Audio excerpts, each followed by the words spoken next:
Novel جل پری قسط 02 ایک پراسرار سرگوشی نما آواز گونجی۔ میری بہن، مجھے بچاؤ، پلیز مجھے آ کر بچا لو، میں تمہاری منت کرتی ہوں، مجھے بچا لو، یہ مجھے مار دیں گے، ان وحشیوں سے مجھے بچا لو، یہ دنیا کو تباہ کر دیں گے۔ میری بہن، تم مجھے سن رہی ہو نا؟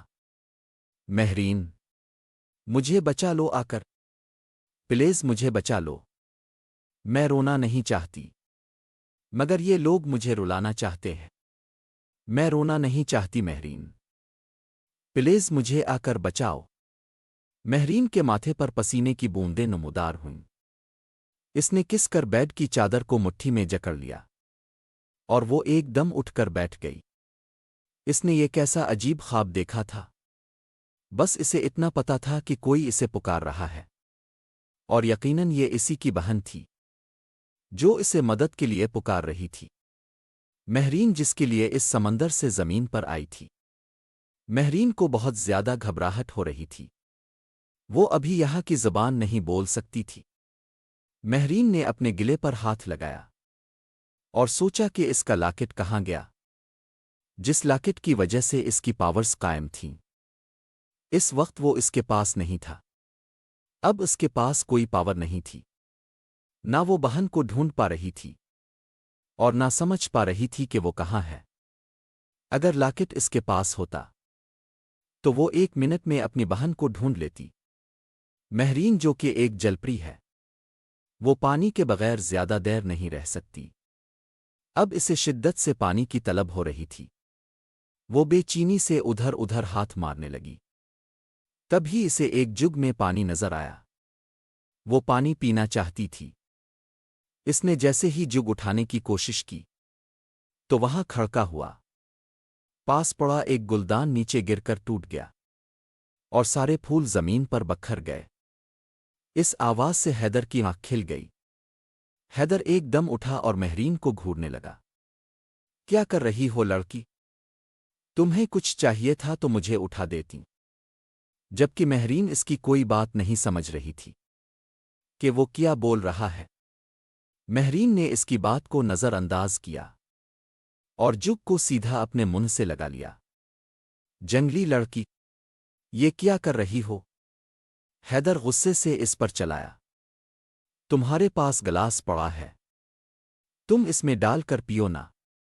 مہرین پر اس کے غصے کا کوئی اثر نہیں ہوا، کیونکہ اسے کچھ سمجھ ہی نہیں آ رہا تھا۔ حیدر اٹھ کر اس کے پاس آیا اور گلاس اس کی طرف بڑھانے لگا۔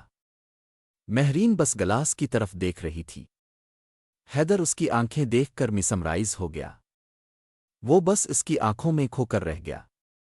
اس کی آنکھیں بہت پراسرار اور خوبصورت تھیں، بالکل نیلے رنگ کی طرح، جیسے کوئی صاف شفاف پانی ہوتا ہے۔ حیدر جو ابھی غصہ کر رہا تھا، وہ مہرین کی اگلی حرکت پر ساکت رہ گیا۔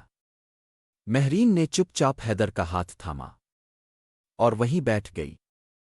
حیدر مہرین کی ایک ایک حرکت کو دیکھ رہا تھا۔ مہرین اس کا ہاتھ پکڑ کر 5 منٹ بیٹھی رہی۔ جب حیدر نے اپنا ہاتھ چھڑانا چاہا تو مہرین نے اسے گھور کر دیکھا۔ حیدر نے کہا، یہ کیا کر رہی ہو تم؟ مہرین نے تب بھی کوئی جواب نہیں دیا۔ اب مہرین کو کچھ بات سمجھ آنے لگی تھی۔ وہ حیدر کا ہاتھ پکڑ کر اس کے سینس اپنے قابو میں کر رہی تھی۔ وہ ان انسانوں کی زبان جلد سیکھنا چاہتی تھی، کیونکہ زبان سیکھے بغیر یہاں گزارا ممکن نہیں تھا۔ حیدر اس وقت اردو زبان میں بات کر رہا تھا، جس کی وجہ سے مہرین بھی اردو سیکھ رہی تھی۔ جیسے جیسے وہ زبان اپنے سینس میں لا رہی تھی، ویسے ویسے اس کی آنکھیں بند ہو رہی تھیں۔ مہرین نے جیسے ہی آنکھیں بند کیں، حیدر نے جھٹکے سے اپنا ہاتھ کھینچ لیا۔ تب مہرین اٹکتے ہوئے بولی، تمہیں سمجھ نہیں آ رہی ہے، میں نے تمہارا ہاتھ کیوں پکڑا ہے؟ حیدر نے کہا، بتاؤ کیوں پکڑا ہے؟ حیدر نہ چاہتے ہوئے بھی تلخ ہو رہا تھا۔ مہرین نے کہا، مجھے تمہاری زبان سیکھنی ہے۔ حیدر نے حیرت سے کہا، تم اردو تو بول رہی ہو، لیکن تمہیں پھر بھی میری زبان سیکھنی ہے۔ ایسی کون سی زبان ہے میرے اندر جو تمہیں سمجھ نہیں آ رہی؟ کیا میں فارسی بول رہا ہوں؟ مہرین نے اسے گھور کر دیکھا اور بولی، نہیں، مجھے تمہاری زبان سیکھنی ہے، یہ زبان جسے تم اردو بول رہے ہو۔ مہرین تھوڑا اٹک اٹک کر بول رہی تھی، ابھی اسے پوری زبان صحیح سے نہیں آئی تھی، جبکہ حیدر کو ایسا محسوس ہوا کہ شاید اس کے دماغ پر چوٹ لگی ہے اور یہ صدمے میں الٹی سیدھی باتیں کر رہی ہے۔ اس نے مہرین کو آرام سے کہا، تم بیڈ پر لیٹو، میں ابھی آتا ہوں۔ حیدر نے باہر جا کر ڈاکٹر کو فون کیا اور ساری سچویشن کے بارے میں بتایا۔ ڈاکٹر نے کہا، تم فی الحال نرمی سے ٹریٹ کرو، میں بس ابھی آتا ہوں۔ حیدر نے کہا، ٹھیک ہے۔ اب حیدر نے دیکھا کہ مہرین آرام سے چلتی ہوئی دروازے تک آئی۔ حیدر دروازے کی چوکھٹ کے ساتھ ٹیک لگائے، ہاتھ باندھے اسے غور سے دیکھ رہا تھا۔ حیدر نے کہا، سنو۔ مہرین نے نظریں جھکا کر بولا، مجھے بھوک لگی ہے۔ بے شک مہرین ایک غیر آدمی کے گھر میں تھی، اسے احساس تھا کہ یہاں انسانوں کی طرح رہنا ہے اور کسی کو خود پر شک نہیں ہونے دینا۔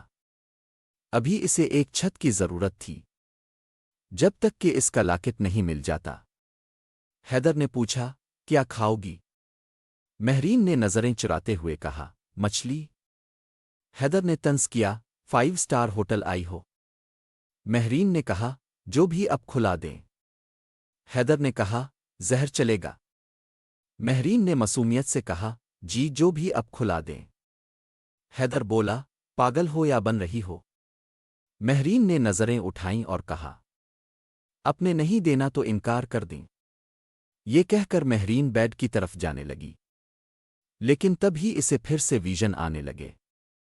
وہ پراسرار آواز پھر گونجی، مہرین، مجھے یہاں سے لے جاؤ، ان لوگوں کو ہمارے آنسو چاہئیں۔ میں ایک غار میں ہوں، انہوں نے مجھے قید کر رکھا ہے۔ مہرین اپنا سر تھام کر کھڑی ہو گئی، بغیر لاکٹ کے وہ بہن کی آواز برداشت نہیں کر پا رہی تھی۔ لوکٹ کے بغیر وہ صرف ایک عام انسان تھی، وہ اپنی مرضی سے جلپری نہیں بن سکتی تھی۔ مہرین اپنا سر تھامے وہیں بے ہوش ہو گئی۔ حیدر بے ساختہ آگے بڑھا اور مہرین کو اپنی باہوں میں بھر لیا۔ اس نے مہرین کو بیڈ پر لیٹا اور اس کا چہرہ تھپ تھپاتے ہوئے بولا، سنو لڑکی، اٹھو اٹھو۔ مہرین کو لیٹا کر وہ خود صوفے پر بیٹھ گیا۔ یہ لڑکی حیدر کو بہت زیادہ عجیب لگ رہی تھی۔ وہ اس کے بارے میں جاننا چاہتا تھا، لیکن اس کی کوئی شناخت نہیں مل رہی تھی۔ وہ بالکل ایک کورے کاغذ کی طرح تھی۔ حیدر نے اس کا پتہ لگانے کے لیے اپنے کچھ آدمیوں کو کام پر لگا دیا تھا اور اب وہ جلد سے جلد اسے گھر سے بھیجنا چاہتا تھا۔ تب ہی ایک میڈ آئی اور پرتگالی زبان میں بولی، سر، اویس ڈاکٹر آئے ہیں۔ حیدر نے بھی پرتگالی زبان میں جواب دیا، اندر بھیج دو۔ میڈ نے پوچھا، سنیور وائی لاوار سر اب کچھ لیں گے؟ حیدر نے کہا، دوز دا کیفے 2 کپ بلیک کافی۔ وہ میڈ وہاں سے چلی گئی۔ کہاں ہے لڑکی؟ ڈاکٹر نے کمرے میں آ کر پوچھا۔ حیدر نے کہا، وہ پھر سے بے ہوش ہو گئی ہے۔ ڈاکٹر نے حیرت سے پوچھا، کیسے؟ حیدر بولا، پتہ نہیں۔ ڈاکٹر ہنس کر بولے، ضرور تم تفتیشی افسر بن کر اس سے سوال جواب کرنے لگ گئے ہوگے۔ بیچاری گھبرا کر دوبارہ بے ہوش ہو گئی ہوگی۔ حیدر نے کہا، نہیں، ایسی بھی بات نہیں ہے، میں بھلا کیوں کروں گا سوال جواب؟ ڈاکٹر مسکرائے اور بولے، بیٹا، آپ میرے ان ہاتھوں میں بڑے ہوئے ہیں۔ یہ الگ بات ہے کہ کچھ دھوکے بازوں کی وجہ سے آج تمہارے والد اسماعیل ہمارے درمیان نہیں ہے، لیکن اللہ پر توکل رکھو، سب ٹھیک ہو جائے گا۔ حیدر نے دھیمی آواز میں کہا، جی انشاءاللہ۔ ڈاکٹر نے انسٹرکشن دی، جب وہ اٹھے تو اسے یہ میڈیسن کھلا دینا۔ ابھی اس بچی کو پرسکون ہونے دو، پھر سوالوں کا ٹوکرا لے کر کھڑے ہونا۔ حیدر نے کہا، جی انکل۔ ڈاکٹر نے پیار سے کہا، بیٹا کبھی مسکرا بھی لیا کرو۔ حیدر نے سنجیدگی سے جواب دیا، انکل آپ کو تمام حقیقت معلوم ہے۔ پھر بھی اب؟ ڈاکٹر نے بات کاٹتے ہوئے پوچھا۔ اچھا بیٹا، بیا اور فارس نے کب تک آنا ہے؟ حیدر نے بتایا، انکل وہ یونیورسٹی کی طرف سے ساؤ پولو کے ٹرپ پر گئے ہوئے ہیں، 2 دن تک واپس آ جائیں گے۔ بس میں ان کے آنے سے پہلے اس لڑکی کو یہاں سے فارغ کرنا چاہتا ہوں۔